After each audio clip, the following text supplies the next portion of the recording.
abayitidde waggulu ebigezo byabwe bakyasambira waggulu nga Jjanzi era Beesunga kugenda ku yunivasite. Ku ssomero lya Kisozi High School eno naye abayizi bakolera ddala bulungi nga bafunye abayizi 9 abakoze obubonero 20 ng'akulira ebyensoma ku ssomero lino bw'annyonnyola.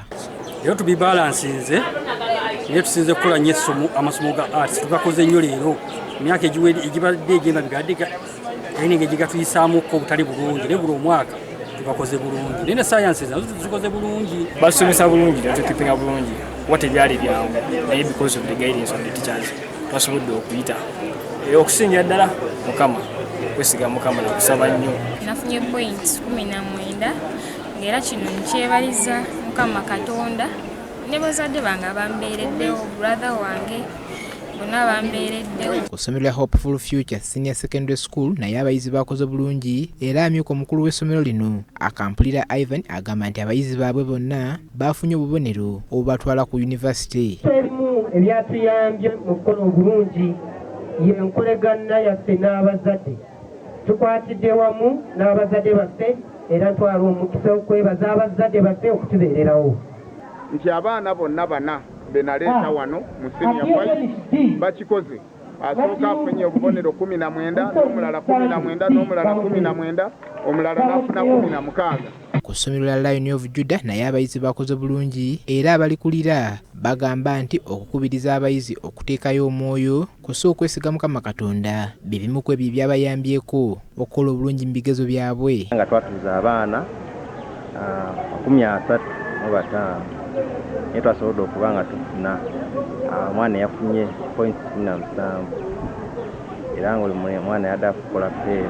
Neebaza ku lw'abasomesa bange beebaliza ddala nakoze bulungi nakola combination ya HEG mukama nanyamba n'eja BBC ekyo nkyebaliza ddala mukama. Musanyufu nnyo ku essomero lyange ku lwa direkita wange ataddemu ssente okumpeeyo okutuuka wano eno okufuna zino point kibadde kya Mukama Katonda n'okuteekamu amaanyi ag'enjawulo. Ku ssomero lya Kanjuki Secondary School naye abayizi bakoze bulungi era abalikulira bagamba nti okuteeka amaanyi mu masomo ga saayansi kyabayambye nnyo okukola obulungi n'okusobola okusukkuluma ku masomero amalala.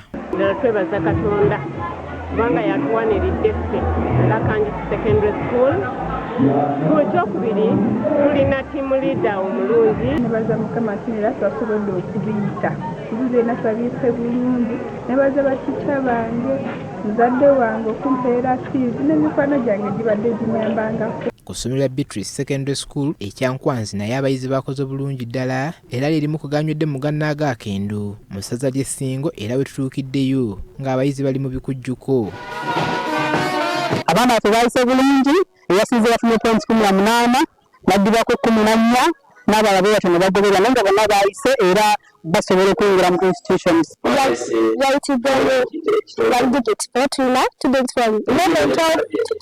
Ku ssomero lya Naalya S.6 nabo abayizi baabwe bakoze bulungi ddala era bategese ekitambiro ky'emmisa eky'okwebaza Katonda ekikulembeddwamu Monsignor Lawrence Semusu nga mu bubaka bwe yeebaziza abakulembera essomero lino olw'okukulembeza Katonda ekiyambyeko abayizi baabwe okukola obulungi. Omwana waffe yasinze yafunye points 19.